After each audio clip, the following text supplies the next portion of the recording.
ये है आज की बड़ी अपडेट, जहाँ पर न्यूज़ निकल के आ रही है कि क्या अफगानिस्तान की तरह ताइवान पर भी हो जाएगा कब्जा।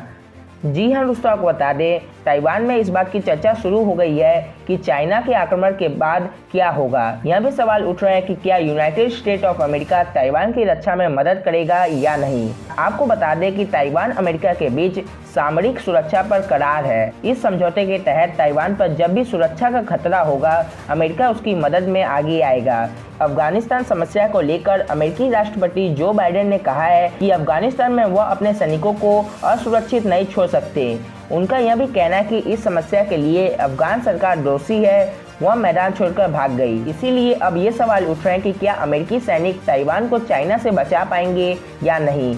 दोस्तों, अफगानिस्तान में अमेरिकी सैनिकों की वापसी और तालिबान के मजबूती के बाद ताइवान के प्रधानमंत्री का एक बहुत बड़ा बयान सामने आया है। उन्होंने चाइना को अप्रत्यक्ष चेतावनी देते हुए कहा है कि बीजिंग को ताइवान पर कब्जा का भ्रम नहीं पालना चाहिए।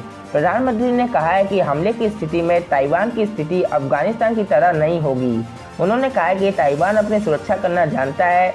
ताइवान के पीएम का यह बयान ऐसे समय आया है जब अफगानिस्तान में अमेरिकी सैनिकों की वापसी हो रही है और तालिबान लड़ाकों के आगे अफगान सेना ने अपने हथियार डाल दिए हैं।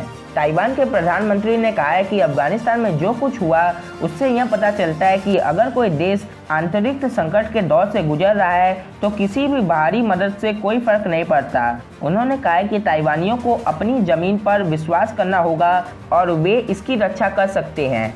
दोस्तों, चाइना के ग्लोबल टाइम्स ने कहा है कि अफगानिस्तान से अमेरिकी सेना का जाना ताइवान के पीएम की डेमोक्रेटिक प्रोग्रेसिव पार्टी के लिए एक सबक है। ग्लोबल टाइम्स ने कहा है कि अफगानिस्तान में जो कुछ हुआ उससे उन्हें यह समझना चाहिए कि एक बार ताइवान में युद्ध छिड़ने पर द्वीप की रक्षा घंटों में ध्वस्त हो जाएंगी और अमेरिकी सेना मदद के लिए नहीं आएंगी।